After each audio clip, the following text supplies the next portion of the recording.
Uma boa palestra a todos. Eu passo para o Sérgio, que vai dar a palestra de hoje.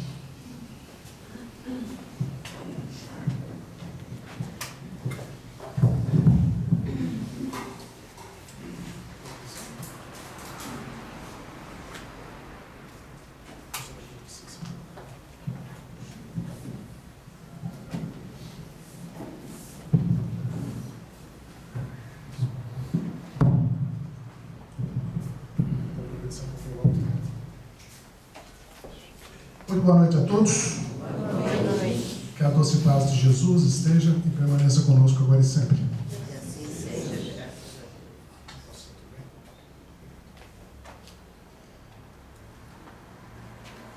Eu vou começar com uma pergunta, porque acho que a gente fazer exposição doutrinária é uma coisa muito legal. O nosso irmão falou, às vezes a gente dá um soninho, não dá?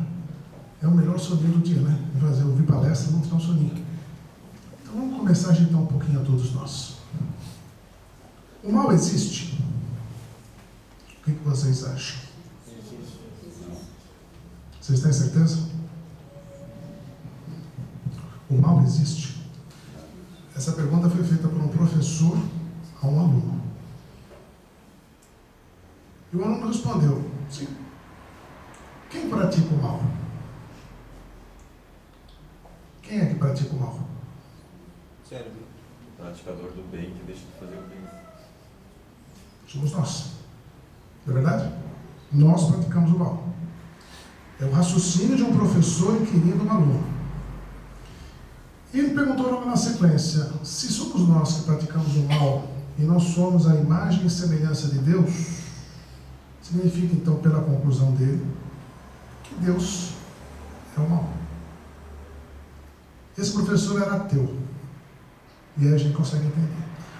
Ele não contava que no meio da classe tinha um outro aluno que chegou para ele e falou: professor, me diga uma coisa, o frio existe? O professor falou: sim, lógico que existe. Hoje, por exemplo, está um pouquinho de frio, a gente está sentindo. Sim, o frio existe. Não, professor, o frio não existe. O frio é uma denominação que a gente dá para a ausência de calor. O professor já não gostou muito. Mas me diga outra coisa, professor. A escuridão existe? Mas é lógico, se eu apagar a luz, a escuridão vai ficar tudo escuro. Não, professor. A escuridão também não existe. A escuridão é um nome, é um tema que a gente dá à ausência de luz. O professor teve que engolir seco. E aí vem a grande questão do aluno. Professor, o mal existe? E o professor falou: lógico, você não vê tanta violência, tanta agressão, tanta gente fazendo mal por aí, dia e noite. Não, professor, o mal também não existe. O mal é uma denominação que nós damos para, como o nosso irmão aqui falou, ausência do bem. E aí a gente consegue entender que o problema não é o mal. Hoje, certamente, nós passamos por algumas situações em que o mal se fez presente, de um jeito ou de outro, mais, menos, não sei. Mas ali, se a gente for avaliar bem, estava faltando a prática do bem. Às vezes nós próprios deixamos de praticar o bem e deixamos que o mal se instalasse. Pensando nisto, o apóstolo Paulo, ele faz uma carta aos romanos, justamente preparando aquela região e aquelas pessoas que lá estavam para a sua visita. Isso está no livro de Romanos, capítulo 12, se não me engano. E ele ali naquela preparação, ele fala: olha, vocês aí têm que se entender um pouquinho melhor, porque eu vou citar vocês, eu quero um pouquinho de entendimento. Vocês que não entenderam bem a diferença da lei mosaica para a lei cristã, que estava começando naquele instante, busquem conversar um pouquinho mais entre vocês todos. E se vocês mesmo assim tiverem um pouco de dificuldade, eu vou aí para tentar ajudar. Já que vocês não conseguem instaurar o bem, eu vou tentar instaurar. E ele cita uma passagem nossa carta aos Romanos, que está no livro de Isaías. E quem é que falava muito do livro de Isaías? Jesus. Muito interessante. Esse livro de Isaías, ele tem um negócio que chama-se os 7 carismas. Já ouviram falar disso? Tem alguém aqui que frequentou também como eu a Igreja Católica? Os carismas são católicos. E eles são virtudes, que todos nós temos 1, 2, 3, talvez a 7, mas é um pouco difícil ter a 7. E que nós, se temos uma delas só, um pouquinho desenvolvida, nós conseguimos fazer que o bem se instale. Uma delas sequer. Fazer uma correlação com a doutrina espírita, você já deve ter ouvido falar da parábola dos talentos. A parábola dos talentos é bem esses carismas. Quando Jesus fala através de parábola, que é uma maneira fácil da gente entender, que todos nós temos um pouquinho mais. Talvez um pouco além e talvez um único talento. Mas se tivermos um único talento que seja, qualquer um de nós temos que colocá-lo em prática. Principalmente na hora que o mal se apresente. Todo e qualquer um de nós tem que fazer isso.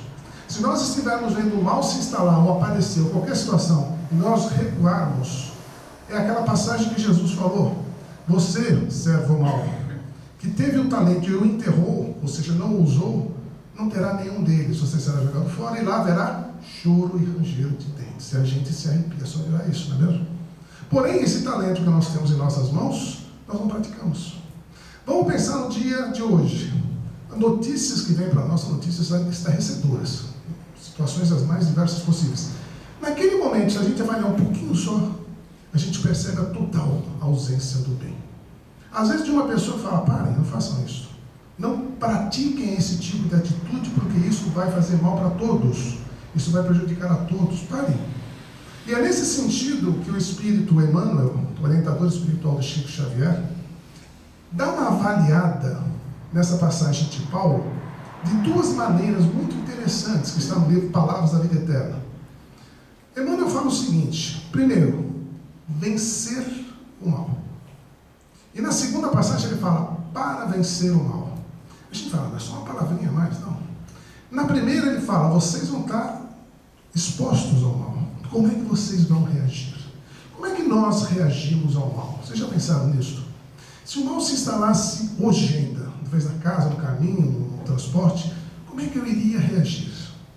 E no segundo momento, como é que eu vou fazer para que esse mal não se reinstale? É bem uma receitinha mesmo para a gente poder ter um comportamento diferente no nosso dia a dia. Então no começo ele fala assim: olha, para você vencer o mal, somente vencer o mal, você tem que, agora eu vou ser um pouquinho teórico mesmo, pagar o mal com o bem. Já ouviram isso em algum lugar? Todo dia a gente ouve isso. A gente pratica isso? Difícil, não é? É uma complicação danada, porque quando nos fazem o mal, aonde que esse mal vai se instalar? Ou no nosso orgulho, ou no nosso egoísmo. Esses dois males que nós temos, as grandes chagas que a humanidade tem segundo a doutrina espírita, quando ele é tocado por alguma razão, a gente odeia mais aquele que nos alerta sobre aquilo do que propriamente ele ter descoberto em nós esse problema. A nossa irmã no comecinho falou do obsessor. Vocês prestaram bastante atenção? O obsessor, ele é um cara que ele sabe exatamente onde estão esses nossos problemas. Ele cutuca exatamente ali. Aí ele vem e cutuca. Não, ele arruma outro para cutucar. Lógico. É muito mais fácil eu pegar e intuir uma pessoa que não tem uma cabeça, uma ideia, um pensamento mais firme, e intuir ele para chegar em você e falar alguma coisa. Porque ele sabe que naquele ponto nós vamos ceder. E quando a gente cede, a gente esquece esse negócio de pagar o mal com o bem. A gente quer fazer o quê? Trucidar o próximo. E não adianta falar que não, eu não sou assim, eu sou bonzinho. Não somos. A gente... É interessante, quando a gente vê, às vezes, na televisão, acontece aquela coisa absurda, e a pessoa fala: eu só quero justiça. Vocês percebem uma coisa que eu percebo? Que ela quer vingança. E essa vingança faz mais mal para ela do que para outra pessoa que está fazendo todo aquele mal. E ela não se dá conta disso. E aquilo vai corroendo ela. Então o Emmanuel fala assim: para vocês não entrarem nesse ciclo vicioso, paguem o mal com o bem. É fácil? Não. Por isso que nós estamos aqui hoje. Por isso que a gente vem uma casa espírita. Por isso que a gente ouve palestras, ouve orientações, conversa com as pessoas, para a gente começar a entender o quanto isso é melhor. Vamos fazer um outro exemplo de que pagar o mal com o bem é a melhor coisa que a gente pode fazer. Vocês já tentaram dormir com bronca de alguém? Com aquela coisinha incomodando ali na tua cabeça? Alguém te fez uma coisinha, teve uma festa de aniversário da família, alguma pessoa falou alguma coisa que cutucou você. Você chega em casa, você não aguenta dormir. Porque aquele mal você está realimentando ele. E a energia que você despende para isso é enorme. E essa energia que você despende para o mal, você deixa de fazer o bem. a escuridão se instala, o frio se instala, enfim. Tudo isso que a gente falou, segundo o professor ouviu. Pagar o mal com o bem é você pegar aquele mal que você recebe, seja onde for, e tentar devolver uma coisa boa. É fácil, não é mesmo? Quando a gente começar a fazer isso naturalmente, a gente percebe que é muito mais fácil do que a gente imagina. Só que é uma consequência do nosso aprendizado, da nossa evolução, do nosso melhoramento. É consequência e a gente tem que se esforçar. Nós somos criados de que maneira? Simples e sem conhecimento. Cada vez que a gente adquire um conhecimento, que a gente pratica, a gente vê que vale a pena. E quando a gente vê que vale a pena, a gente quer aplicar mais, porque o maior beneficiário dele somos nós mesmos. E sendo nós mesmos, eu vou falar, poxa, eu quero cada vez me sentir melhor. E se eu quero cada vez me sentir melhor, cada vez que alguém me fazer uma coisa ruim, eu vou devolver uma coisa boa. Pratica isso. É fácil? Lógico que não. Mas pratica, porque aí a gente consegue entender quando o Espírito Emmanuel fala, pague o mal com o bem, e você não vai deixar que aquele mal se instale mais ainda dentro do que você está fazendo. Além de pagar o mal com o bem, ele fala para a gente também deixar o tempo curar aquele mal que foi feito. E esse é o melhor remédio que existe. Alguém te faz uma coisa ruim que você não gosta, que te incomodou. Deixe o tempo sanar com aquilo. Deixe que o tempo cuide daquilo. Não realimente aquilo cada vez mais. O tempo, a tendência dele é fazer com que essas coisas não boas, elas simplesmente sejam esquecidas. Aliás, teve uma pessoa, um grande pacifista, que foi perguntado se ele perdoava. Ele falou, não perdoa ninguém. Vocês acham isso bom ou ruim? Não perdoar é bom ou é ruim? É ótimo. Sinal que você não se ofendeu. Só. Se você não se ofende, para que você tem que perdoar? É complicado, eu sei disso. Porque eu me ofendo muito, então peraí. Então você tem que primeiro praticar o perdão para não deixar aquilo te corroendo, te incomodando, te fazendo mal. Perdoa, pelo menos fala aqui, né? Mas eu perdoo, mas se eu ver aquela pessoa, como a nossa irmã falou no comecinho, não é mesmo? Se eu ver aquela pessoa no mesmo ambiente, eu já mudo até de cor. Você não está perdoando. Você está simplesmente se enganando. O ideal é que você não precise perdoar. Porque o tempo vai sanar aquilo, o tempo vai curar aquela ferida. E cura. Tantas coisas que já fizeram na nossa vida que hoje a gente fala, poxa, isso aconteceu, eu nem lembro. Esse é o ideal. Ah, aconteceu tal situação, em tal época, com tal pessoa da família, nem lembro disso mais. Está solto, deixa para trás. Esse é o ideal. E Emmanuel fala, quando vocês receberem alguma coisa que não lhes agrade, deixe que o tempo cuide. Mantenha-se em paz. Aliás, tem uma história muito interessante de Chico, quando ele estava incomodado, né? A gente fala, como de Chico Xavier se incomodava, como todos nós. E ele estava tão incomodado, que ele pergunta para o Espírito Meirei a respeito de como ele poderia se portar, quando ele se incomodasse e ficasse com uma certa ira, né? O Espírito Meirei falou, olha, faça o seguinte, Chico, procure a água da paz. Já ouviu essa historinha? Tem gente que já ouviu isso umas 40 vezes, mas mais uma. Né? Procure a água da paz. E ele foi atrás. Farmácia, manipulação, mercado, não mais. E ninguém tinha essa tal água da paz. E o Espírito anda dando risada. Ô Chico, você ainda não entendeu o que a lição que ela quis te dar? Que quando você estiver com raiva, pega um copinho d'água, põe um golinho na boca e deixa ele ali até contar 10, 20, 30, até você se acalmar. Esta é a água da paz. Porque se você não retruca o mal, ele perde força, ele perde intenção, ele perde tudo que ele precisa fazer para que ele te incomode. E a hora que ele vê que ele não consegue te incomodar, pronto, acabou-se. Deixar com muita paciência que o tempo cuide. Isso é importante a gente saber e a gente praticar. Quando alguém vier ofender a gente, não retruque. Para quê? Mas a pessoa fala, você fez assim, tá, eu posso ter feito. Desculpa, perdão, paciência. Você não vai falar nada, não. Se você está dizendo que eu fiz, poxa vida, tá bom. Deixa, eu sei o que eu fiz. A gente com essa consciência, com essa tranquilidade, faz justamente isso que o Espírito fala. Não dê mais vazão àquele mal que já está doido para se instalar.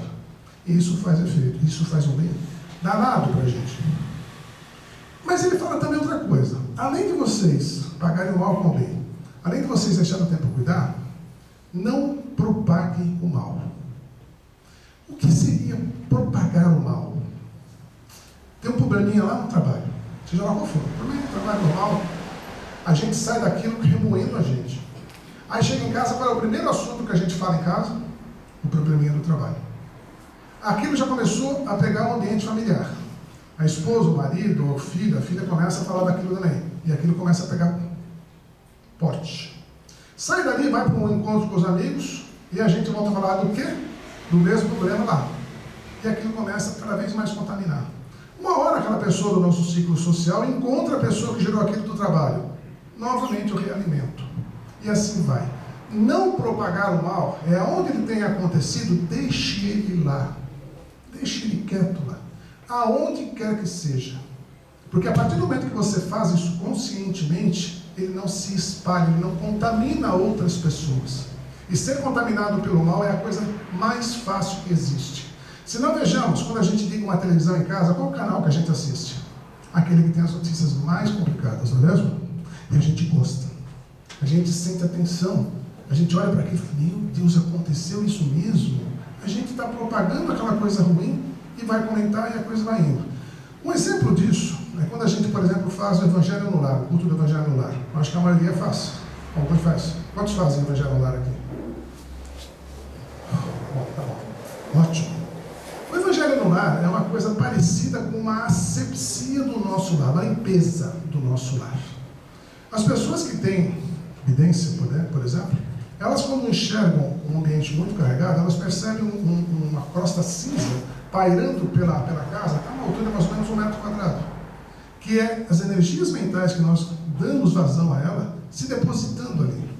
E se a gente não faz o Evangelho no Lar, aquela asepsia, aquela limpeza, aquilo vai acumulando, e faz aquilo que a nossa irmã falou na preleção. Chega em casa, parece que a coisa está super pesada. E está. Com o Evangelho no Lar, a gente consegue reverter um tanto disso, não tudo. Perceber que a gente consegue agir em cima disso é justamente a sequência que Emmanuel fala. Para vencer o mal.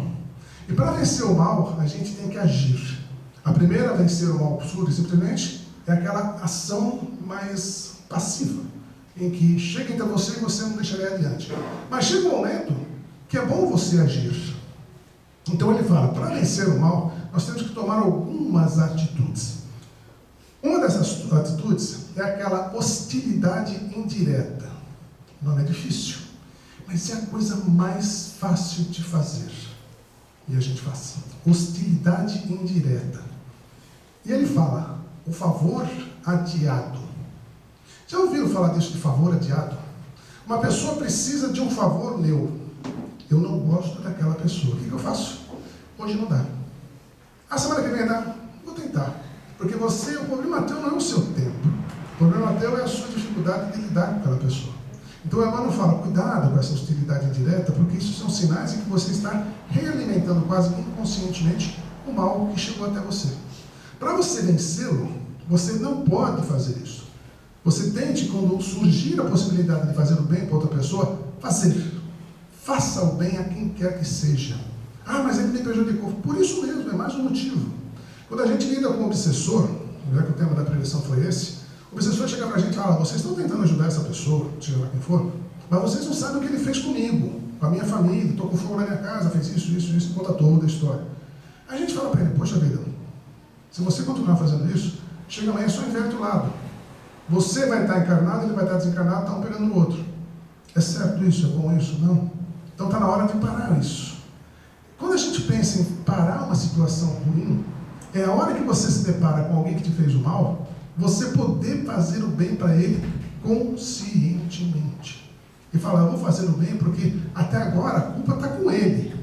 Eu não quero que essa culpa venha para mim. Quando você faz a coisa ruim para o outro, a tendência é que os dois tenham feito coisa ruim. Quando você deixa que apenas o mal que o outro te fez esteja existindo, o teu mal não existe. Consequentemente, você não será responsabilizado por aquilo. Interessante fazer isso, né? Imagina uma pessoa, então, que consegue fazer o bem. Recebeu o mal e fez o bem. Poxa vida, cresceu o conceito dele. E é isso que a gente precisa fazer. Essa hostilidade indireta que o Espírito fala é bem por aí. Da gente, quando tiver oportunidade, façam todo o bem que estiver ao alcance. Ele fala também a respeito dos elogios que a gente pode fazer, mas adia um pouquinho. Elogio é aquela situação em que a pessoa vai reconhecer uma qualidade sua. Mas a hora que vai reconhecer, ela coloca aquela vírgula, mas, no final. Olha, essa pessoa é muito boa, é muito interessante, mas ela tem um defeito assim, assim, assado. O Emmanuel fala para a gente, quando a gente está fazendo isso, indiretamente a gente está reprovando. E é bom não fazer, é bom tomar muito cuidado, porque são esses pequenos deslizes que espíritos que estão ao nosso redor, e pessoas mesmos, percebem em nós. E percebendo em nós, eles vão justamente chegar aí e falar, poxa, mas você realmente não conseguiu fazer o elogio que você poderia fazer para essa pessoa? E quando fez o elogio, deu uma reprovadinha no final. Que a gente fez isso mesmo. E ao fazer isto, a gente está pegando esse mal que poderia estar sendo corrigido por um elogio sincero, algo que poderia ajudar a pessoa até a refletir, a fazer uma coisa melhor, e a gente deixa de lado. E isso não é nada bom. É nessas pequenas aberturas, nessas pequenas janelinhas, que nós ficamos expostos a outros processos subsessivos. E o processo subsessivo é uma coisa muito interessante, porque o próprio Cristo falava para a gente que não adianta a gente pegar, limpar direitinho uma casa e não mudar hábitos, não tomar cuidado com essas hostilidades indiretas. Porque do mesmo jeito que a gente limpou uma casa, seja no evangelho ou alguma atitude, outros chegam até nós e percebem essas nossas pequenas dificuldades. E percebendo essas dificuldades, se instalam. Naturalmente se instalam, naturalmente nos acompanham. E a gente gosta disso ou não? Acho que não. Porque nos incomoda um pouco. E nós não sabemos lidar com isso. Emmanuel fala para a gente, então, cuidado com a hostilidade indireta, porque é justamente aí que a gente abre aquelas janelinhas. Nós não queremos nenhuma possibilidade de alguém nos cobrar algo. Fiz o bem, vou fazer um elogio para uma pessoa, vou reconhecer o valor de uma pessoa e ponto. Está feito. Não preciso colocar o mas. Não. É fazer de coração e se sentir bem com isso. E quem já passou por essa experiência sabe o quanto isso é bom. Às vezes, no momento, a gente não consegue compreender exatamente. Fala, poxa, eu deveria agir assim. Eu deveria mostrar para ele o que é o que. Ele fala, não é bem assim. Tente fazer a coisa de uma maneira que você se sinta bem.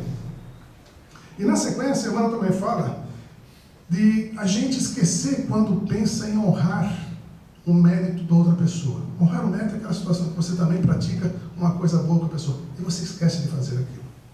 São hostilidades que a gente está praticando quase sem perceber. E essas hostilidades a gente não consegue então vencer o mal que chega.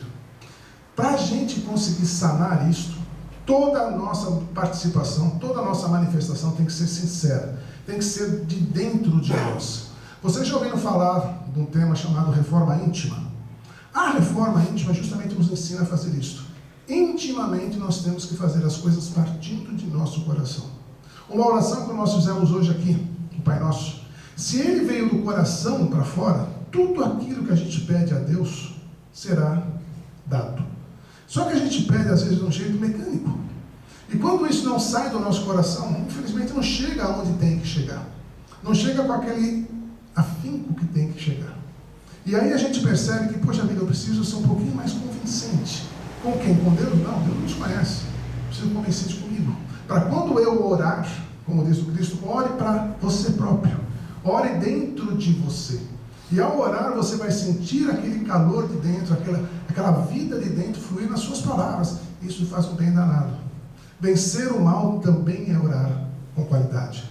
Ah, mas eu não sei fazer, eu sei fazer só o Pai Nosso. Há uma historinha de uma pessoa que chegava todo dia e fazia uma oração. Obrigado, Jesus. Nada mais. E falava o nome dele. Só fazia isso, ele não conseguia ir além. Ele não tinha intelectualidade nem nada. Ele não conseguia, ele falava obrigado, Jesus. Aquela oração, como saía de seu coração, ele conseguia fazer coisas ao seu redor, tornar o ambiente mais tranquilo, melhor, quase imperceptivelmente. E aí ele nos ensina que é assim que a gente deve ser. Qualquer atitude perante o mal tem que ser algo sincero, porque o mal também sabe identificar qual é a nossa dificuldade. E sabendo identificar, ele vai falar, não estão sendo sinceros. A reforma íntima ainda não se faz presente com essas pessoas. E não se fazendo presente, a gente fala da boca para fora. E aí é mais interessante ainda, porque tem espíritos e pessoas, identificando isso em nós, chega em determinado momento e falam simplesmente, você não é isso. Você não está perdoando, você não está agradando, você não está elogiando. Isso não é você. E as pessoas identificam isso em nós. Para a gente reverter isso, nós temos que ser sinceros. E essa sinceridade vem do nosso coração, passa pelas nossas palavras e se solidifica nos nossos atos. E a ponto das pessoas perceberem isso em nós. Alguém aqui já foi confundido na rua como espírita? São atitudes. E atitudes muito interessantes, porque as pessoas identificam que a gente não é aquela pessoa talvez que era antes. Se a gente está no doutrina espírita há 1, 2 anos, algum tempo assim, a gente teve que mudar. Porque alguns conceitos que nos foram passados pedem justamente isso. Mudem para que vocês possam viver mais espontaneamente, que vocês possam se relacionar melhor com as pessoas ao seu redor. E quando a gente consegue fazer isso, as pessoas identificam de nós mudanças. Eu não sei se todos aqui têm como companheiro ou companheira uma pessoa também dentro da doutrina espírita, mas é interessante quando não tem, e a gente vem para o centro espírita e volta para casa, a pessoa vira para a gente e fala: "Ei, você voltou diferente de lá." Como assim diferente? Mas você voltou, parece que está melhor. Lógico, eu tenho que tentar fazer isso. Aquela situação que me incomodava, eu fui lá cuidar, eu fui conversar, eu fui meditar. A situação que incomoda cada um de nós neste momento está passando em nossa mente. E os espíritos que aqui estão presentes, eles conseguem chegar próximos de nós e nos intuir ideias. E essas ideias vão ser propostas, mas vão respeitar o nosso livre-arbítrio. Façam se quiserem. Ah, mas eu estou com aquela situação me incomodando bastante. Se a situação está incomodando, vamos tratar ela diferente, vamos cuidar com ela um pouquinho de mais simpatia, de mais tranquilidade, de mais carinho, de mais amor. E esse amor, quando a gente consegue praticá-lo, a gente vai ver que resolve tudo muito facilmente. O maior exemplo disso, dessa luz que se acendeu sempre sobre cada um de nós, é a luz do Cristo. Que quando ela ilumina qualquer pensamento que nós temos, esse pensamento fica muito mais fácil de praticar. O que faria Jesus nessa hora? O que faria Jesus nessa situação? O que faria Jesus naquele momento? E quando a gente consegue entender esse pensamento do Cristo, a gente consegue, praticando na nossa limitação, é lógico, aquilo que Ele nos ensina a fazer. Perdoar 70 vezes 7, amar o próximo como a si mesmo, enfim, todos aqueles ensinamentos que a gente repete com uma facilidade enorme, mas temos que botar em prática. A partir do momento que aquilo virar a nossa prática, a nossa vida melhora sensivelmente. O próprio livro dos Espíritos nos diz que nós sofremos quando nos afastamos da lei de Deus. Afastamos, é uma atitude nossa. E quando a gente busca fazer aquilo que o Cristo nos ensinou, nós nos aproximamos da lei divina. E nos aproximar da lei divina pode ser que a situação nossa, material, que seja, pode não ter ficado tão boa, mas a nossa mente, o nosso coração, o nosso espírito estará em paz. E nada paga esta paz. Nenhum mal faz isso reverter. Nenhum mal faz com que isso se instale de uma maneira diferente no nosso ser. Seja lá qual for, não nos muda o nosso íntimo. Ter Jesus como nosso mestre e guia é principalmente essencial para que qualquer um viva em paz. E viver em paz é aquilo que a gente procura. Ter paz a gente busca. E viver com paz é o que a gente quer. Não somente para nós, mas todos ao nosso redor. Ter um ambiente pacificado, um ambiente sereno, um ambiente propício a entendimento, é tudo que a gente quer. Chegar em casa, um sorriso, uma tranquilidade, ainda mais em épocas tão conturbadas como estamos vivendo atualmente, ter essa serenidade quando você chega em casa, chega no trabalho, conseguir contaminar ao redor nosso, é essencial. Só que nós temos então, para vencer o mal, fazer isto, agir. Nós temos que acender a luz. Nós temos que iluminar toda e qualquer escuridão, toda e qualquer treva que tenha se instalado. Somos nós que seremos chamados, somos nós que seremos cobrados. Aos que mais for dado, mais será pedido. Muita paz a todos.